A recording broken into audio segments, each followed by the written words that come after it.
Bismillah ar-Rahman ar-Rahim. Après 10 ans de supplice, sauf une minorité a suivi le prophète sallallahu alayhi wa sallam. À Taïf, personne ne l'a suivi. Personne ne l'a suivi. Pire que ça, personne n'est prêt à le protéger à la Mecque. Comment y retourner? Comment il va retourner de la Mecque qu'il a quittée pour chercher le soutien de l'extérieur? Et là, il va retourner les mains vides. Là, à mi-chemin, le prophète sallallahu alayhi wa sallam, à mi-chemin, il a vu un brouillard, une fumée dans le ciel. Et c'était Jibril alayhi salam. Jibril alayhi salam en compagnie d'un autre ange, l'ange des montagnes.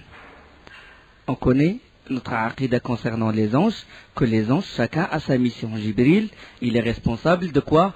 De l'wahy, de la révélation.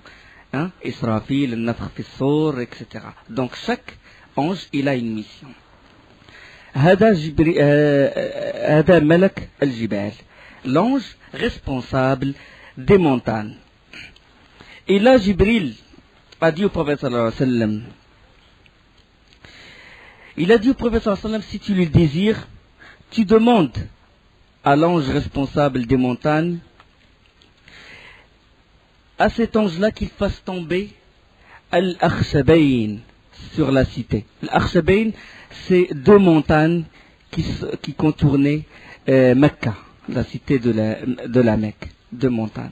Il a dit, si tu le désires, si tu veux, Allah subhanahu wa ta'ala, il va demander, par l'ordre d'Allah, cet ange va faire tomber les 2 grandes montagnes, les tonnes et les tonnes de pierres, jusqu'à ensevelir Mecca.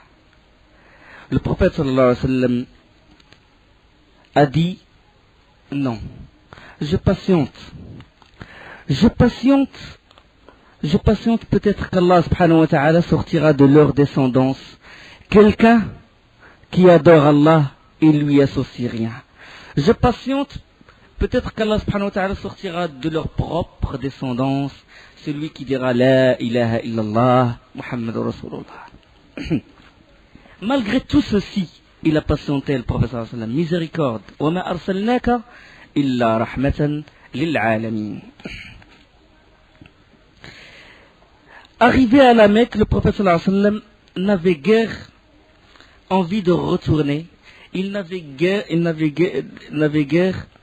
envie de retourner, et que les conditions qui 2 jours seulement auparavant l'avaient incité à quitter son foyer, il a eu peur de rentrer à la cité, à la Mecque, sans protecteur. Il faut qu'il y ait quelqu'un qui le protège. Il faut le voisinage, quelqu'un qui dit je protège le prophète sallallahu alayhi wa sallam. Alors là, il envoyait quelqu'un à Al-Akhnas ibn Shurayq, l'un des nobles de Quraysh, l'un des notables, et lui transmis ces paroles, le fait que Mohammed te fait dire m'accorderas-tu ta protection? La réponse de l'Akhnas ibn Shurayq fut négative. Il lui dit je suis sous la protection de Quraysh. Le prophète sallallahu alayhi wa sallam eut un moment de réflexion. Qui peut le soutenir? Qui peut le protéger? Suhail ibn Amr. On va parler plus tard de Suhail ibn Amr dans le pacte de l'Hudaybiyah, Inch'Allah. Suhail ibn Amr. La réponse de ce dernier, elle fut également décevante. Il a dit je ne protège personne contre Quraysh. Qui peut le protéger? Qui peut le protéger? Et là, Al-Mut'ab ibn Adi, peut-être, il va le protéger. Il a envoyé Al-Mut'ab ibn Adi, et Al-Mut'ab ibn Adi, il a dit qu'il rentre dans la cité, je le protège. Bien qu'il soit mécréant, Al-Mut'ab ibn Adi, à l'époque, il a dit je le protège. Parce que c'est une question aussi de fierté des Arabes. Le professeur sallam, il est rentré sous le voisinage, sous la protection de Al-Mut'ab ibn Adi. Et là, le lendemain matin, Al-Mut'ab ibn Adi, il a armé ses 6 fils. Il a 10 fils, il leur a donné chacun armé, c'est-à-dire bien armé. Et ils sont sortis derrière le prophète sallam ils ont fait tawaf autour de la Kaaba. Il a dit, je le protège. Il a dit, je le protège.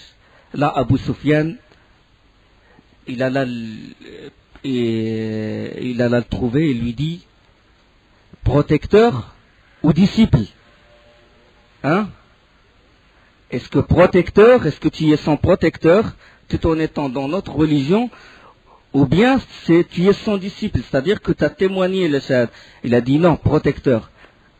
Il a dit, par Allah, si tu as dit disciple, on te combattrait. Jusqu'à quel point la situation s'est aggravée. Il a dit, puisque tu es protecteur, donc ça te regarde. Et le prophète sallallahu alayhi wa sallam resta sous la protection de Mut'am ibn Adi. Alors là, pendant cette période, le prophète sallallahu alayhi wa sallam chercha toujours une issue à ce problème. Comment il doit, une solution, d'autres personnes qui peuvent le suivre, d'autres personnes qui peuvent l'écouter. L'islam, on sait qu'il était en état de grande faiblesse. Et Allah subhanahu wa ta'ala, il a voulu réconforter, il a voulu consoler le prophète sallallahu alayhi wa sallam. Une fois, le prophète sallallahu alayhi wa sallam est sorti à l'extérieur de la Mecque pour prier. Il était accompagné d'Abdullah ibn Mas'ud radiyallahu anhu. Et le prophète sallallahu alayhi wa sallam, arrivé à un endroit, il a dit à Abdullah ibn Mas'ud, tu restes ici, je vais m'éloigner, et tu ne viens que si je te fais signe. Et le prophète sallallahu alayhi wa sallam s'est éloigné, commença à prier et à réciter le Coran. Il commença à réciter le Coran à haute voix. En ce moment-là, une troupe de djinns de Nusaybin, la région de Nusaybin, l'ont attribué à une certaine tribu. Cette troupe, elle vint à passer. Et les djinns, ils cherchaient sur terre, ils étaient tourmentés, ils étaient perturbés. Ils étaient perturbés, pourquoi? Parce que on sait que les djinns, ils avaient l'habitude de voler la parole qui a été dite par les anges dans le ciel le plus bas. On sait ça. Hadith de Bukhari rapporté par Abu Huraira, quand Allah subhanahu wa ta'ala il décide une décision, les anges ils battent de leurs ailes en signe de soumission. Hein? إذا قضى الله أمرا في السماء, quand Allah il décide quelque chose dans le ciel, ضربت الملائكة أجنحتها خضعانا لقوله, les anges battent de leurs ailes en signe de soumission. ينفذهم ذلك, cette décision leur parvient, et dès que حتى إذا فزع عن قلوبهم, dès que la peur, parce que quand la décision il vient d'Allah subhanahu wa ta'ala, ils tremblent, et les anges ils tremblent, ils ont eu peur de cette décision d'Allah. Et puis bon, Jibril ramène cette parole et il dit, et les anges disent à Jibril, qu'a dit votre Seigneur? Et Jibril il dit la vérité. ماذا قال ربكم قالوا الحق وهو العلي الكبير, lui le très haut et le très grand. Hein? Et là, les anges du ciel le plus bas commencent à parler de la décision d'Allah subhanahu wa ta'ala. Ils disent, Allah il a décidé tel, hein, dans le ciel le plus bas. Et alors là, les djinns, ils montent l'un sur l'autre, jusqu'à, ils attendent que cette parole, il soit dite entre les anges, et ils la volent. Hein? Ils la volent. وَأَنَّا كُنَّا نَقْعُدُ منها مقاعد للسمع, وأن كنا نقعد منها مقاعد للسمع. Nous y prenions place pour écouter. Ça c'est dans Surat al-Jinn. C'est-à-dire ils attendent, ils scrutent s'il y a une parole, ils la disent. C'est pour ça ils la volent. فمن يستمع الآن يجد له شهابا رصدا ولقد زينا السماء الدنيا بمصابيح وجعلناها رجوما للشياطين إلا من استرق السبع فأتبعه شهاب مبين ولقد زينا السماء الدنيا ولقد زينا السماء الدنيا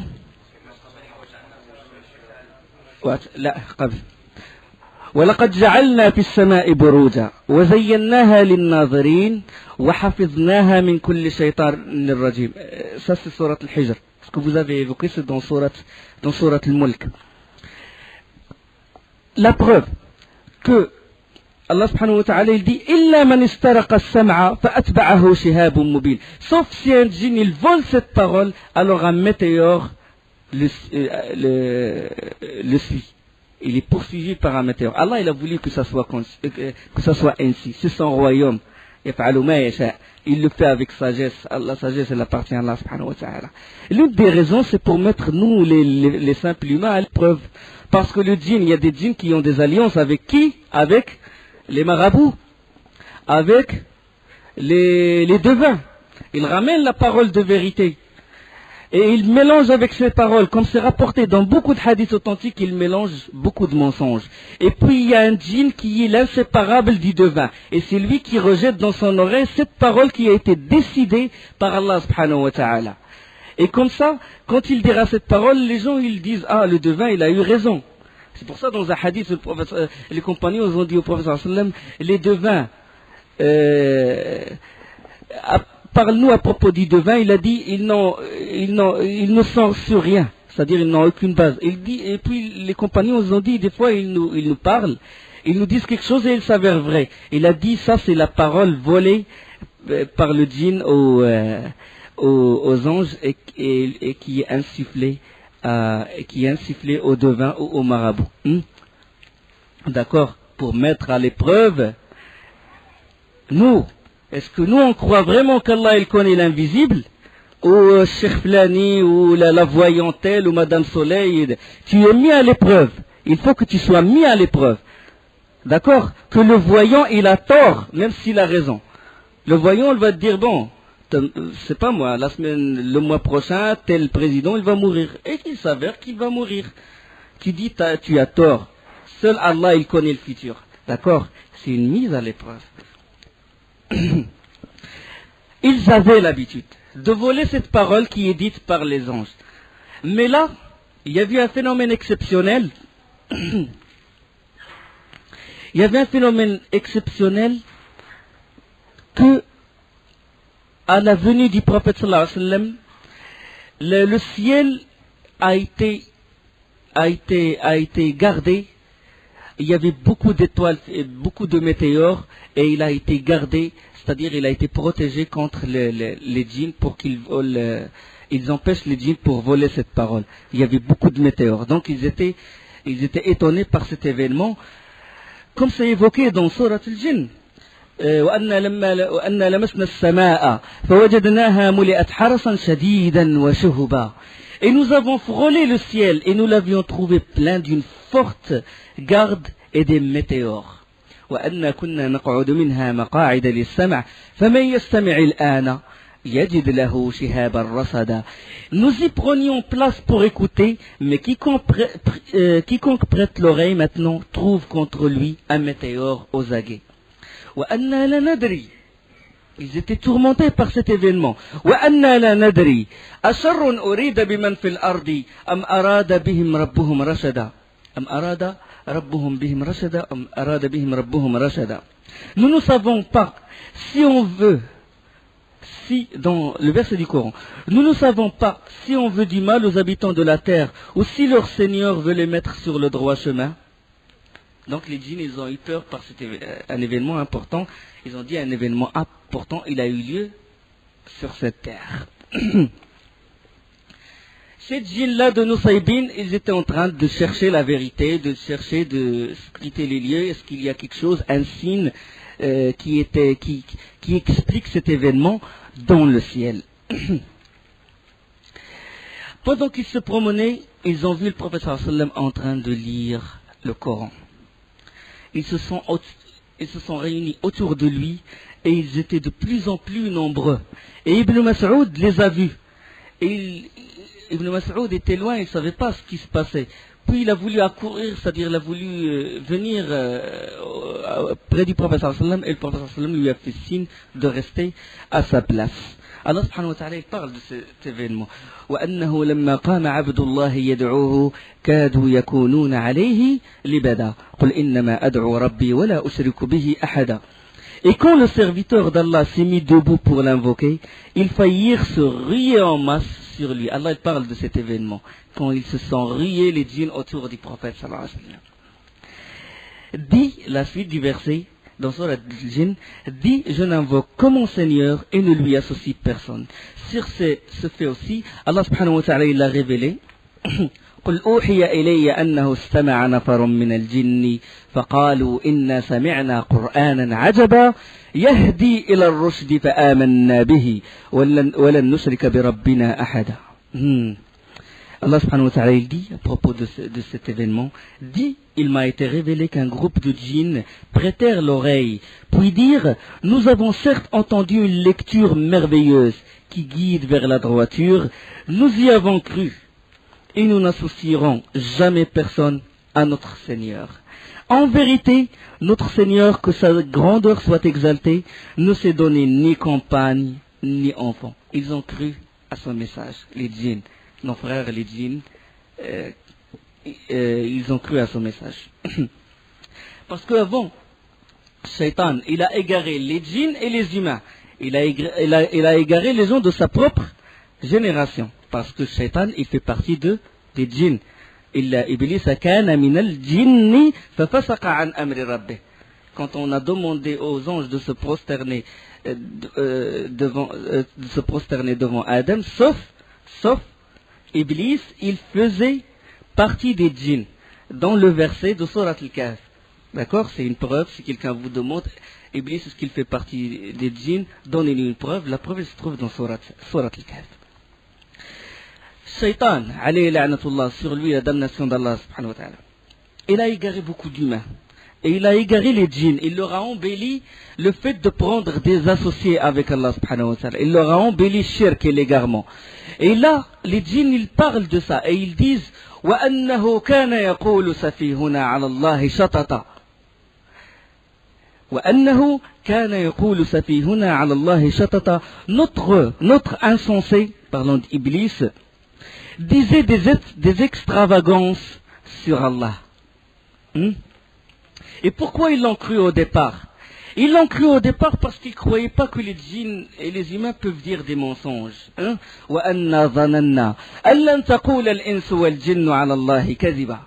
Ils ont cru que les djinns et les humains ne peuvent pas mentir. Et nous pensions que ni les humains ni les djinns ne sauraient jamais proférer de mensonges contre Allah. Subhanallah. Et les djinns, on sait qu'ils avaient l'habitude, les ins, les humains, ils avaient l'habitude de recourir aux djinns, tels que les marabouts, etc. Et les devins, et Allah subhanahu wa ta'ala, eux ils parlent, les djinns ils disent: وَأَنَّهُ كَانَ رِجَالٌ مِنَ الْإِنسِ يَعُوذُونَ بِرِجَالٍ مِنَ الْجِنِّ فَزَادُوهُمْ رَهَقًا. Et des individus d'entre les humains recouraient à des individus d'entre les djinns, lesquels ne faisaient qu'accroître leur détresse. Le fait de recourir à un djinn, de s'allier avec lui et de prendre l'information de lui, la parole d'Allah qui est dite dans le ciel plus bas, qui la ramène, le fait de s'allier avec lui, c'est un acte de kufr, de mécréance. C'est un acte de mécréance. Parce que le djinn, il ne s'allie pas avec le marabout ou le devin, sauf si ce dernier commet un acte de mécréance. Il lui dit: tu écris le Coran, la Fatiha, avec les impuretés, avec najasa.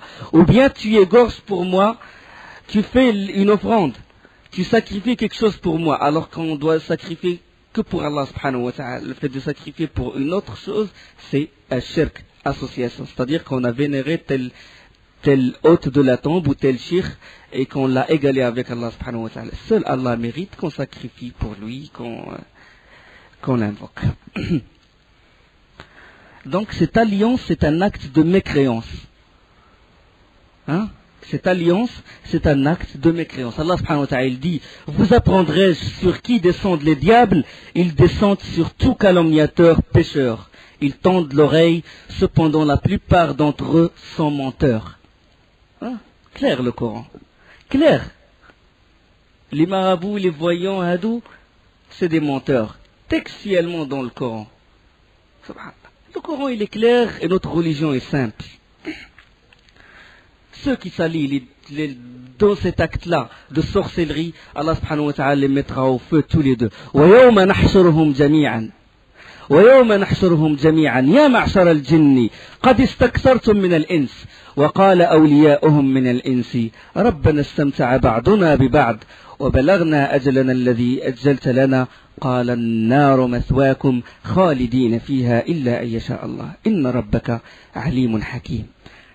Le jour on les mènera au rassemblement. Ya ma'shar al-insi wal jinn, ya ma'shar al-jinn, aux communautés des djinns, qad istakthartum min al-ins. Vous avez abusé dans votre comportement envers les humains. Wa qala awliya'uhum min al-ins. Et leurs alliés parmi les humains. Rabbana istamta'a ba'duna bi ba'd. Chacun il a eu profit. On a eu un profit mutuel, hein? Le marabout il veut de l'argent, hein? Ou le devin il veut de l'argent. Il veut aussi qu'on mette son nom dans les journaux, dans les revues ou dans la télé ou dans toute Masa'ib, la grande catastrophe qui sévit maintenant dans le monde musulman, pas dans le monde de Kofar. Chez les musulmans maintenant, tu trouves dans la radio partout tel voyant, et on propage ça, subhanallah. Cherche le fait de croire à ces gens-là. Ajib. Ils ont profité. Le marabout, le devin, l'astrologue, il veut avoir un rang élevé, il veut avoir l'argent. Le diable, il veut autre chose, il veut qu'on lui associe, qu'on l'invoque, qu'on égorge pour lui, etc. Allah, il les mettra tous les deux au feu. Nous avons eu le profit mutuel et nous avons atteint, on est à terme de ce que tu nous as promis. Allah il dira, le feu sera votre demeure. Vous, djinns et humains. D'accord? Parce que le prophète sallallahu alayhi wa sallam a été envoyé aux djinns et aux humains.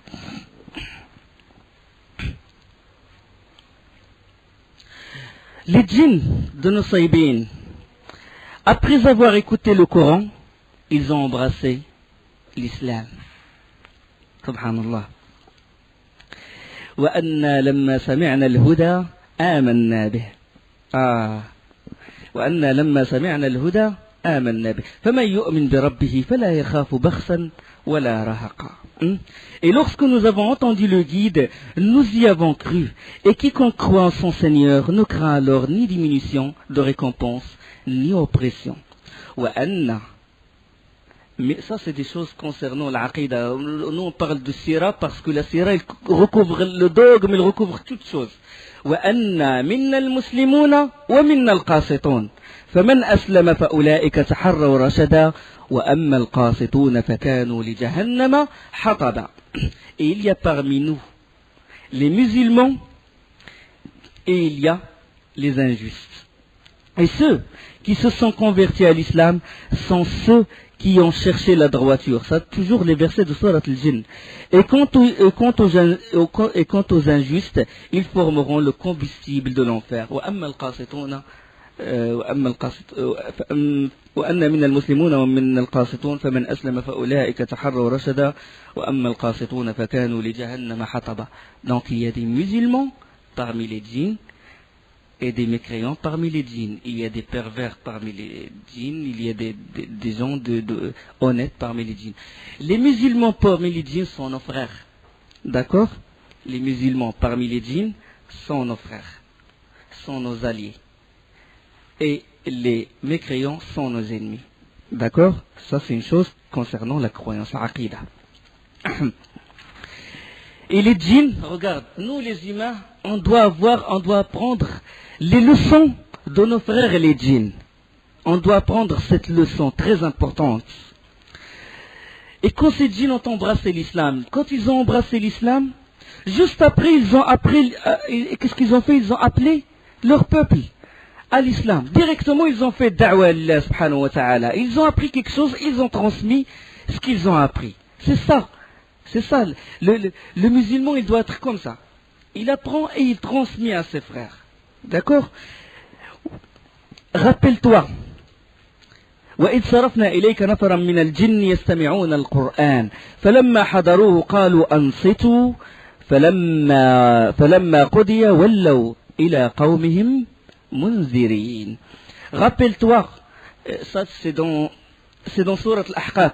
Rappelle-toi, lorsque nous dirigeâmes vers toi une troupe de djinns pour qu'ils écoutent le Coran. Quand ils assistèrent, ils dirent, écoutez attentivement.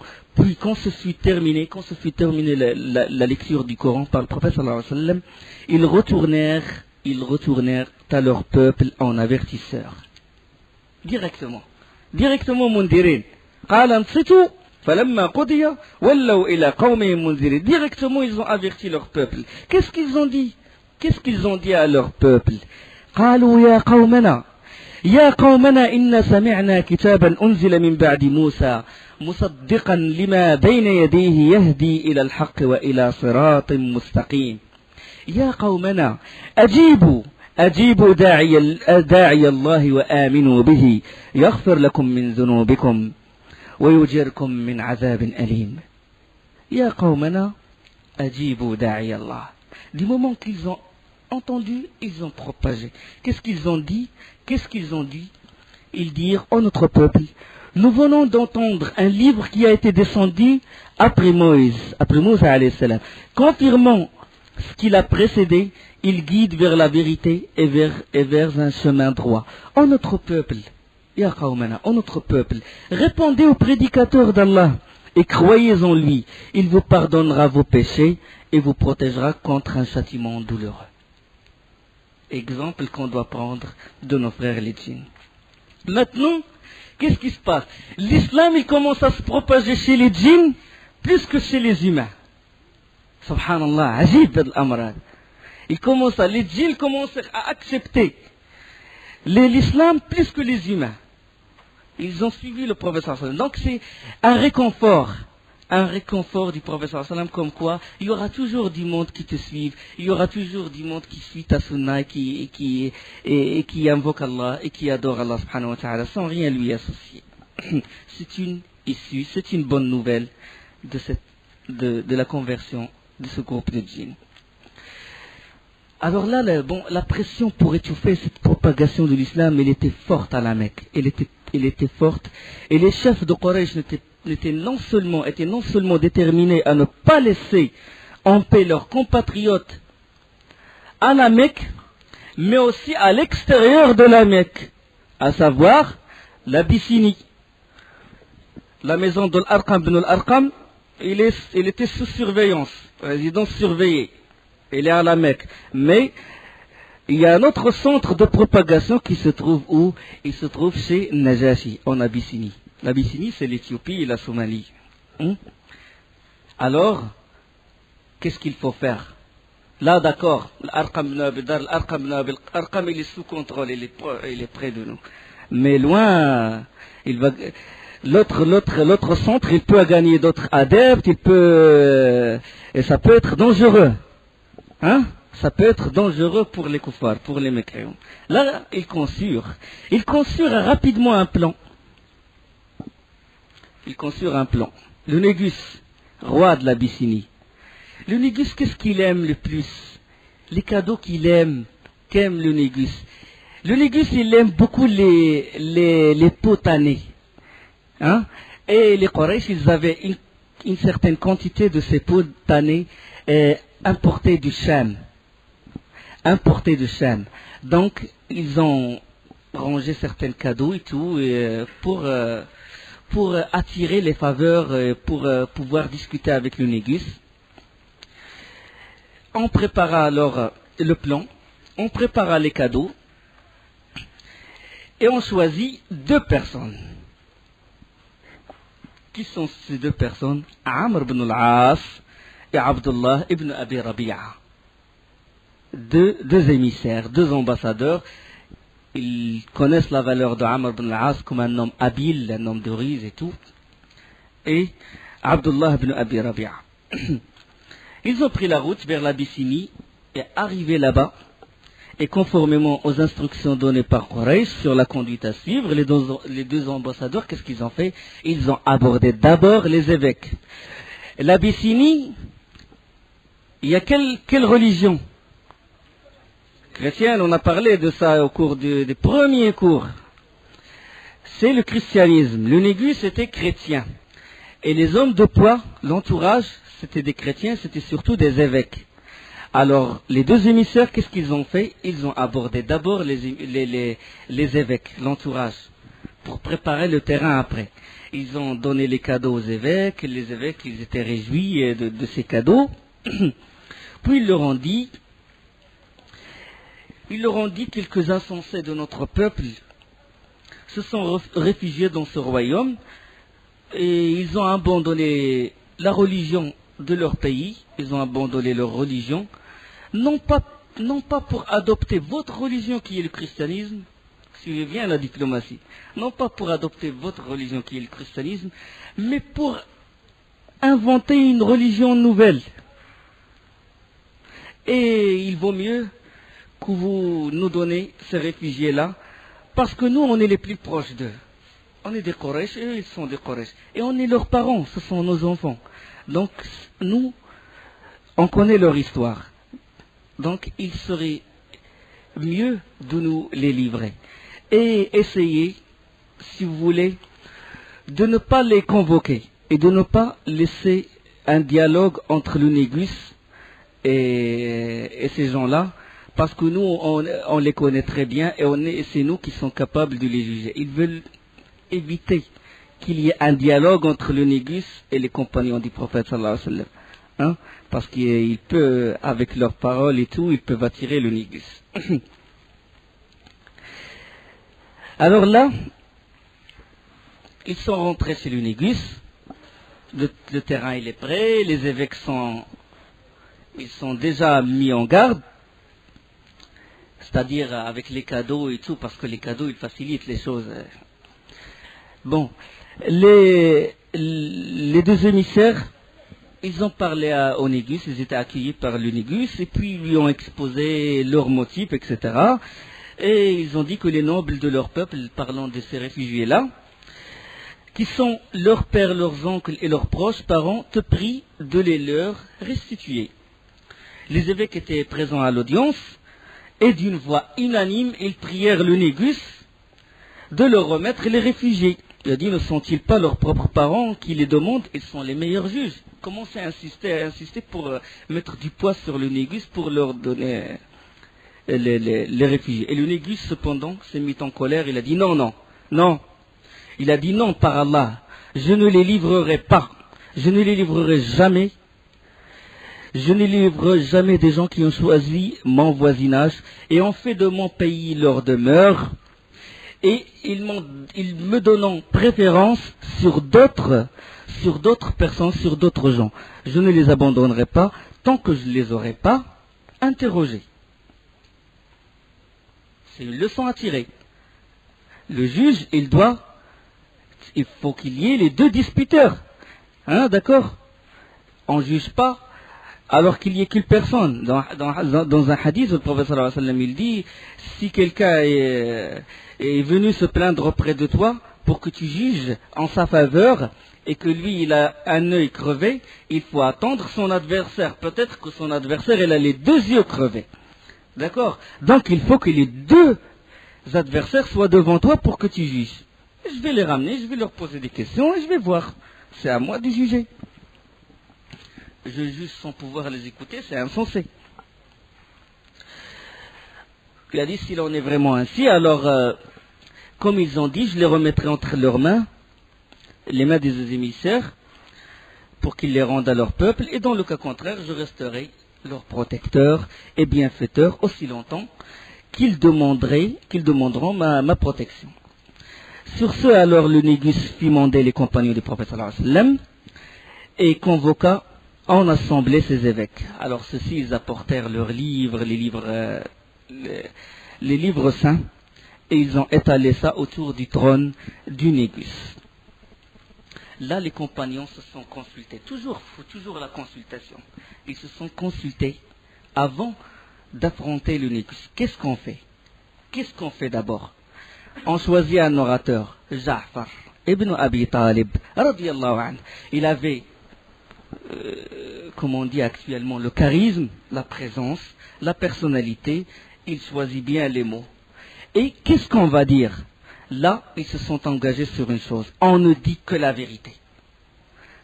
Voilà. On va pas essayer de faire, de faire des simulations, quoi que ce soit, on dit la vérité. Voilà. Parce que la vérité, c'est la vérité qui va nous sauver. Des fois, les gens, ils imaginent que quand ils montent, ils vont s'en sortir. Mais c'est une issue, après cette issue, il y a une autre porte. Alors que la vérité, elle sauve la personne. Lorsqu'ils furent tous assemblés, Nugus leur adressa ces paroles. Il a dit, quelle est cette religion? Quelle est cette religion qui vous a amené à vous séparer de votre peuple? Bien que vous n'ayez pas adopté ma religion, ni celle des peuples qui nous entourent. À quoi Ja'far ibn Abi Talib radiyallahu anhu répondit, ô roi, nous étions un peuple plongé dans l'ignorance, qui adorait les idoles, mangeait les bêtes mortes, commettait les abominations, rompait les liens de parenté. On traitait mal nos voisins, le plus fort parmi nous dévorait le plus faible, jusqu'à ce qu'Allah nous envoya un prophète issu de nous-mêmes, de bonne lignée. On connaît sa véracité, on connaît sa sincérité, on connaît sa fiabilité. Il nous a appelés à nous tourner vers Allah, subhanahu wa ta'ala, à attester son unicité. Il nous a ordonné de dire, il nous a ordonné de dire la vérité, de jeter les pierres et les idoles, de se désavouer de ces divinités-là, qu'adoraient nos parents, nos ancêtres, de tenir nos promesses, de respecter les liens de parenté et les droits de nos voisins, et de ne pas transgresser les interdits et de ne pas verser le sang. Il nous a interdit la turpitude et le faux témoignage, et il commença à énumérer les choses que le prophète sallallahu alayhi wa sallam a interdit et les bonnes valeurs que leur a recommandé le prophète sallallahu alayhi wa sallam. Il nous a recommandé d'adorer Allah, de faire la prière, de faire la zakat, etc. Il énuméra les prescriptions de l'islam, puis il dit, nous avons cru en lui.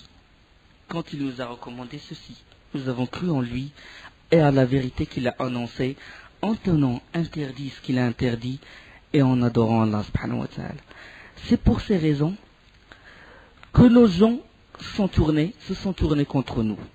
Ils nous ont persécutés pour nous faire renier notre religion et revenir à l'adoration d'Allah, à celle des idoles. Voilà pourquoi nous sommes venus dans ton pays, ayant préféré à tous les autres. Nous étions heureux sous ta protection et nous avons l'espoir, ô roi, qu'ici avec toi, il ne nous saura pas porter tort. Vous avez vu le choix des paroles. L'éloquence, elle a un effet.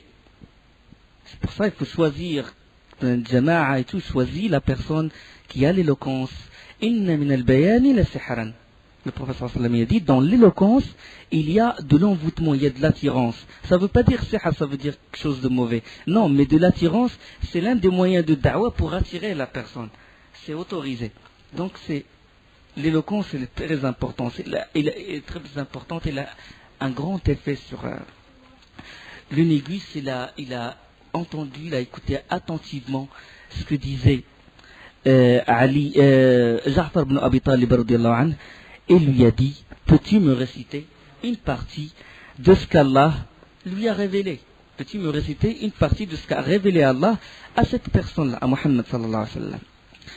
Bien volontiers répondu Ja'far ibn Abi Talib, et il récita plusieurs versets de la sourate Maryam.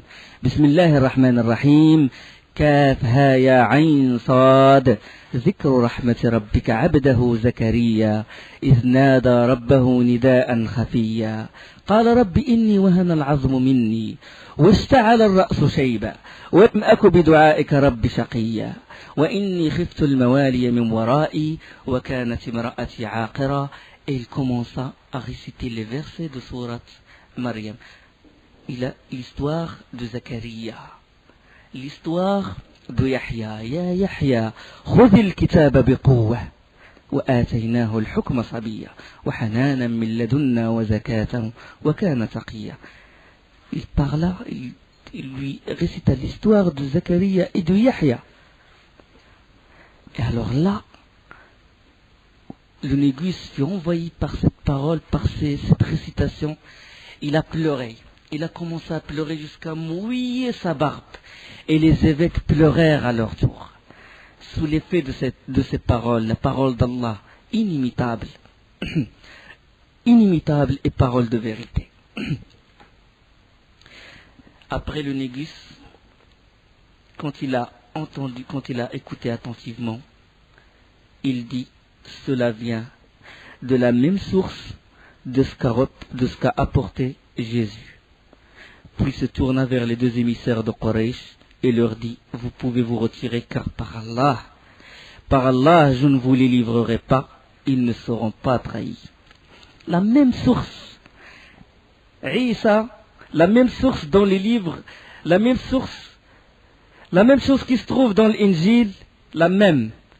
Ce qui a été révélé au prophète, ce qui a été révélé à Isa, seulement avec un style coranique s'agissant du prophète et avec un style de l'évangile s'agissant de Isa alayhi salam. Ça, style coranique s'agissant de Muhammad sallallahu alayhi wa sallam et un style de l'évangile s'agissant de Isa alayhi salam. Tout le hadith, il est authentique, et c'est Salama radiyallahu anha qui rapporte l'histoire. Là, quand les deux se retirèrent, Amr ibn al-As, on sait que Amr ibn al-As est très habile et très rusé. Cette habileté, le prophète sallallahu alayhi wa sallam l'a reconnue, c'est-à-dire il a reconnu l'habilité du prophète sallallahu alayhi wa sallam. C'est pour ça qu'après, quand il s'est converti, il lui a donné des responsabilités dignes de cette habilité, dignes de son intelligence. Alors, Amr ibn al-As, il a dit à son compagnon, Abdullah ibn Abi Rabi'a, il a dit, par Allah, je reviendrai demain auprès du roi, et lui annoncerai quelque chose qui coupera à la racine la jeune pousse de leur prospérité et leur séjour. Je vais tout casser. Je vais lui dire quelque chose comme ça, pour vraiment qu'il nous les livre. Le lendemain, il alla trouver le négus et lui dit, ô roi, ces gens-là à qui tu as donné asile, ces gens-là, ils profèrent un mensonge énorme concernant Isa, fils de Marie. Ils profèrent un mensonge énorme. Le négus, il a dit, quel mensonge? Il a dit, envoie-les. Appelle-les, tu leur demandes ce qu'ils disent sur Isa alayhi salam. En présence de roi, le négus leur demanda, il les fit convoquer et il leur demanda, que professez-vous au sujet de Isa alayhi salam? Il a posé la question. Déjà, ils se sont engagés de ne dire que la vérité. Ja'far ibn Abi Talib, radiyallahu anhu, il n'a fait que réciter les versets du Coran. وَاذْكُرْ فِي الْكِتَابِ مَرْيَمَ إِذِ انْتَبَذَتْ مِنْ أَهْلِهَا مَكَانًا شَرْقِيًّا فَاتَّخَذَتْ مِنْ دُونِهِمْ حِجَابًا فَأَرْسَلْنَا إِلَيْهَا رُوحَنَا فَتَمَثَّلَ لَهَا بَشَرًا سَوِيًّا قالت إني أعوذ بالرحمن منك إن كنت تقيا قال إنما أنا رسول ربك لأهب لك غلاما زكيا. Rappelle-toi, mention dans le livre, Marie, quand elle se retira de sa famille en un lieu vers l'Orient, elle mit entre elle et eux un voile. Nous lui envoyâmes notre esprit Jibril qui se présenta à elle sous la forme d'un homme parfait. فأرسلنا إليها روحنا. Quand c'est évoqué روح, ça veut dire Jibril. تعرج الملائكة والروح إليه جبريل وأيده بروح القدس جبريل. L'esprit Jibril alayhi salam. Et le Jibril, il prend la forme d'un être humain. Qui se présenta à elle sous la forme d'un homme parfait.